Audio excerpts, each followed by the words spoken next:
이러한 경계에 이르면 갑자기 손과 발이 미끄러지면서 마음꽃이 단번에 피어 시방세계를 훤히 비추는 것이 마치 밝은 해가 하늘에 뜬 것과 같으며, 또 밝은 거울이 경대에 놓인 것과 같아서 다른 생각할 겨를이 없고 찰나의 정각을 이루게 된다.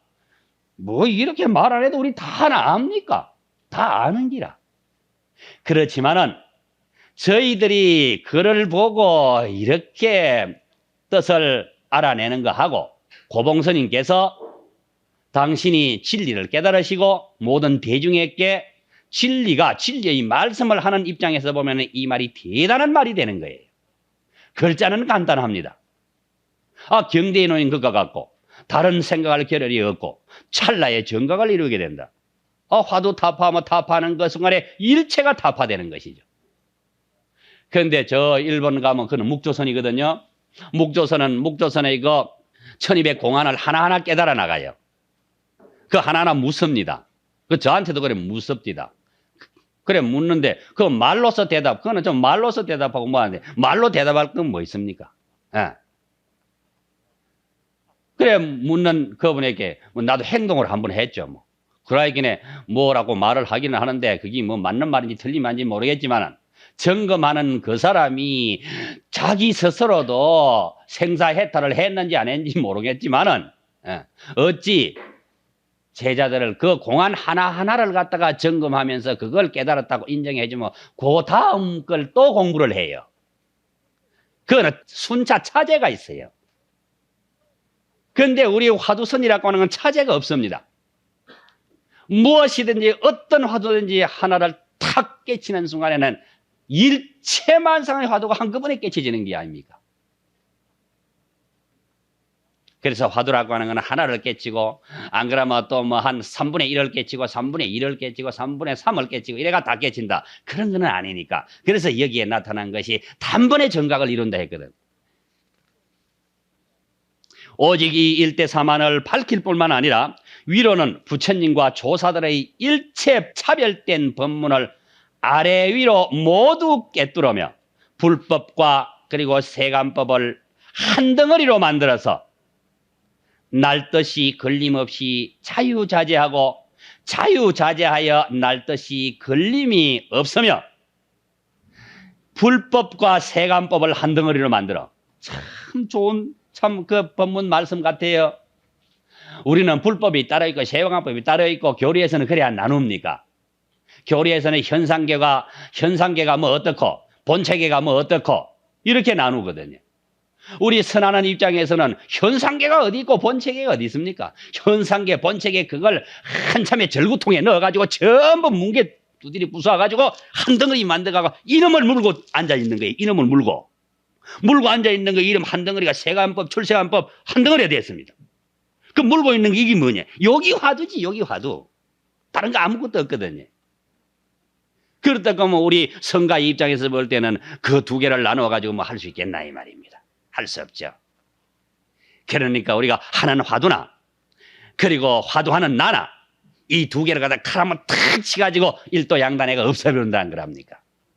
화두가 따로 있고 화두하는 사람이 따로 있으면 이거는 영원히 이원론적인 내용으로 이렇게 기차철로 같이 영원히 이렇게 나오고 안 되거든. 그러니까 하는 화두나 화두하는 나나 두 개를 한 칼로 없애버려야 된다고 하는 것이 일도양단이 하겠느냐. 네.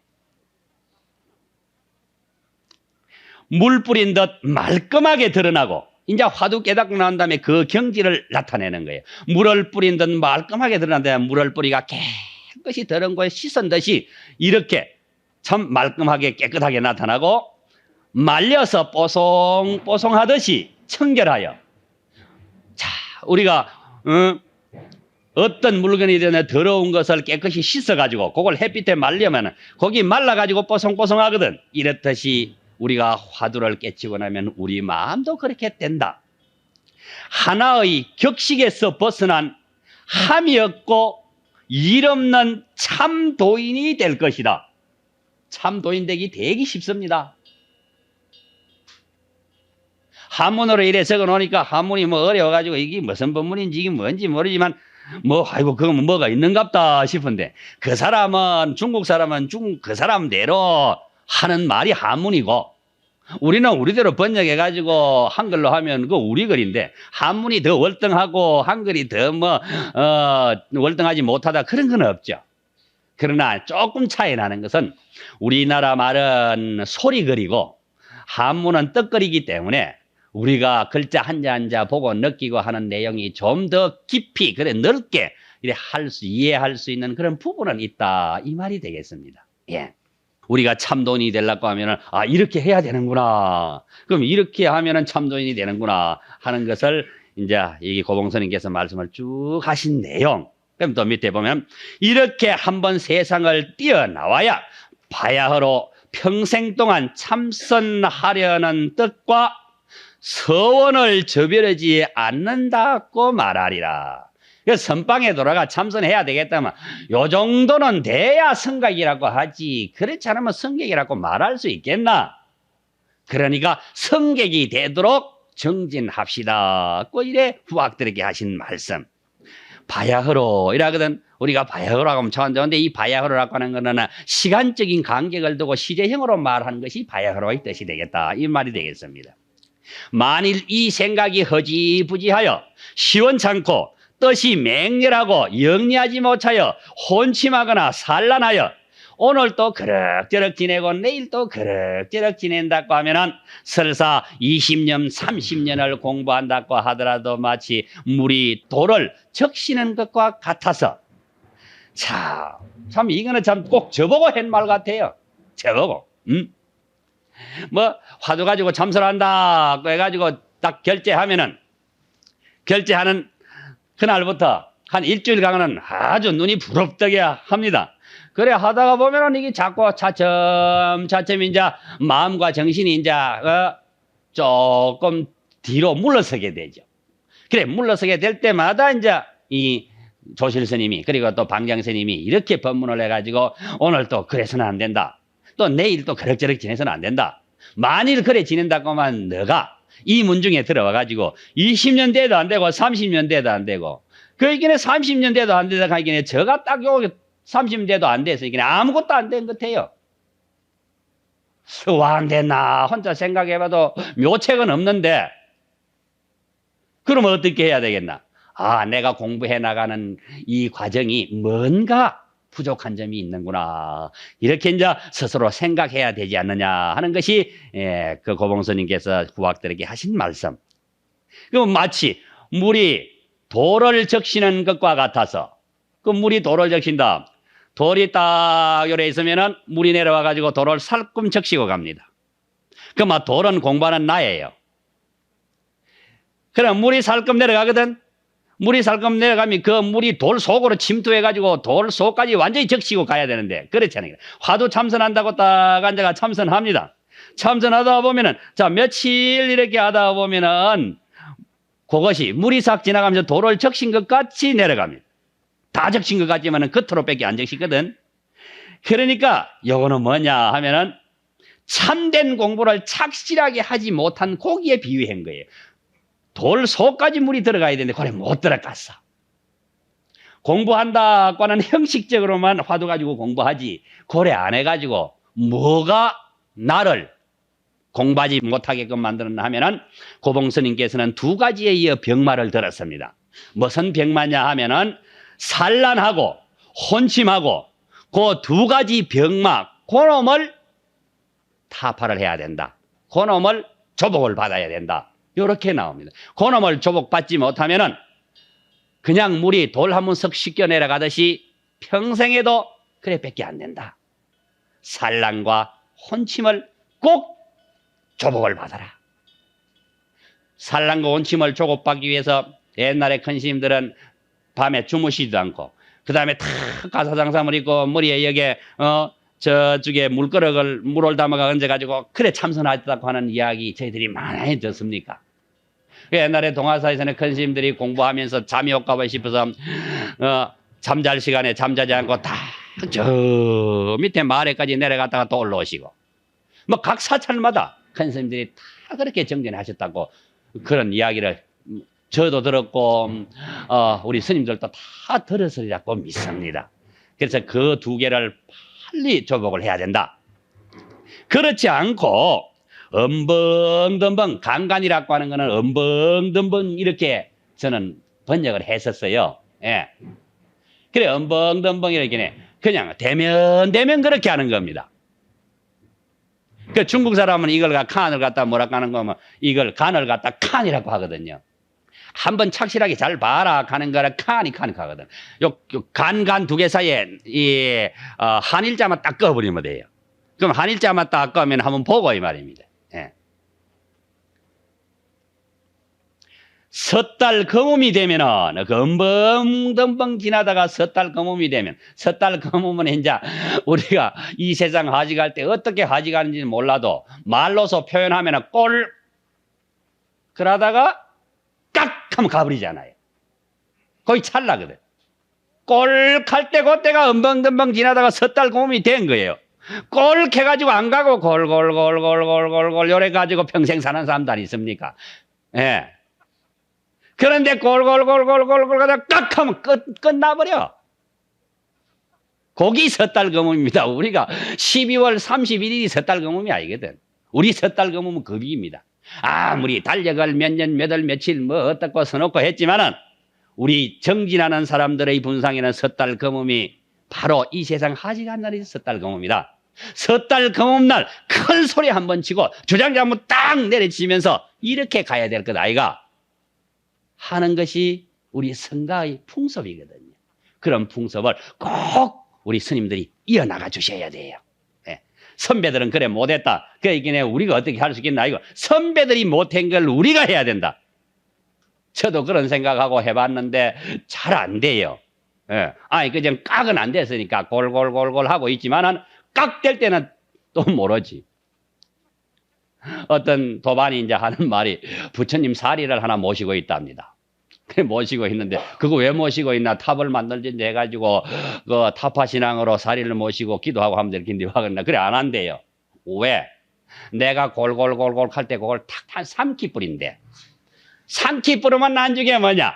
다비장에 가면 방광해갖고 나올 거 아이가 이래. 그래 나는 야 골골골 하라 탁 삼켰는데 깍 안 카고 한 3일 후에 깍 했을 때 니는 변소 가서 하면 그 흘러보면 어쩔래? 아이 그것도 그렇네. 그러니까 그럼 병원에 가가지고 피부를 요래 딱 자른다네 요렇게. 그래갖고 여가 집어놓는데요. 그래 마음대로 해라. 그런다고 되는 게 아니지. 어쨌든 골골골골 하는 세월이 더 많이 지나가더라도 까각만 하지 말고 골골로 가야 됩니다. 가야 돼요. 섣달 거몸날 되면 큰일 납니다. 예.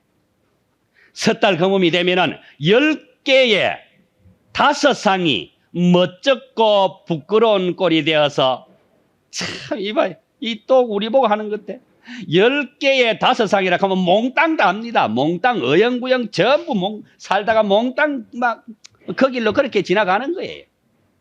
그래 살다가 멋쩍고 부끄러운 꼴이 거기에 말하라고 한 거 있는데 말하라고 하는 거는 이제 이 아주 부끄러워 가지고 어쩔 줄 모르는 그런 행동을 말하라고 그럽니다. 네. 그래 되면은 뭐가 되나 늦게 배우는 이들과 처음 출가한 이들로 하여금 존경심을 내지 않게 할 것이다. 우리 이제 후배 스님들이 갑니까? 에이구 선배가 선배 노릇을 잘해야 선배로 모시지 저래 가지고 뭐가 되느냐고 그런 소리도 한번 들어도 봤습니다. 예. 이런 놈이 고봉 문화에 온다면 어영부영 엄벙덤벙 지내는 이런 놈이 고봉 문화에 온다면 고봉 스님이 이제 내 문화에 온다고 하면은 그냥 그거 안 둔다는 거죠. 뭐냐? 천이면 천, 만이면 만 모두 때려 죽인들 무슨 죄가 되겠는가? 그렇다고 오는 걸 탁 때려가 머리가 탁 깨져내가 죽여버리면 안 되지. 죽여버리면 큰일 나요. 여기는 뭘 주냐? 그런 놈이 그런 사상을 가지고 뭐 그런 사상을 두드려 부순다는 말입니다. 때려 죽이라 한다고 때려 죽이면 안 되거든. 어떤 스님이 하도 귀찮게 구는 노보살이 와가지고 부르니까 상자 보고 야 저거 저자 가가지고 아주 겨울인데 물통에 물에 담가보라고. 거기 상자는 또 물통에 물에 담가보라고 하는 게 진짜 집에 가고 물에 담가보고 그 보살이 얼어가지고 난리 났었어요. 난리 났었어요. 뭐, 그 좀 혼을 내가 보내라 이렇게 하는데 그 물통에 담가보라고 그래서 이기네. 그게 어딘가 하면 저쪽에 백년암 밑에 중간에 그 또랑 있는데 그거예요. 예. 그러니까 큰 스님이 시키는 말씀 원뜻 그걸 낙처를 알아야 되거든요.